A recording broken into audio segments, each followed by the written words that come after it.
పాటుగా ఏదో కొత్త జన్మలా. హలో డియర్ స్వాతి గారు, నీ ఫోన్ కోసమే వెయిటింగ్. ఏంటో ఏమో ఇక్కడ నేను టెన్షన్ తో చచ్చిపోతున్నా. ఏంటి బంగారం, దేనికి టెన్షన్? ఓయ్, మనం ఫామ్ హౌస్ కి వెళ్ళిన మ్యాటర్ మమ్మీకి తెలిసిపోయింది. వావ్, ఇంకా లవ్ స్టార్ట్ కాలేదు అప్పుడే వైలెన్సా? అరే నీకు ఫన్నీగా ఉంది కదా, ఏదో ఒకటి చేసి కవర్ చేసా, లేదంటే లవ్ స్టోరీ కాస్త యాక్షన్ స్టోరీ అయ్యేది. అబ్బో, చెప్పని తెలిస్తే ఏం చేస్తారులే మీ వాళ్ళు. పట్టుకుని పెళ్లి చేస్తారు నీకు నాకు. వావ్, మనకు కూడా అదే కావాలి కదా. చా, నీకు అలా అర్థమైందా? ఆ పెళ్లి అయ్యాక నువ్వెక్కడుంటావో తెలుసా?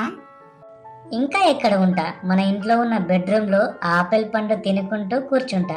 అప్పుడే మెల్లిగా డోర్ ఓపెన్ చేసుకొని నీ ఎంట్రీ విత్ మిల్క్ గ్లాస్. తరువాత హలో హలో హలో, ఆపై అక్కడే ఆపై, చంపుతారా నిన్ను, ఈడియట్.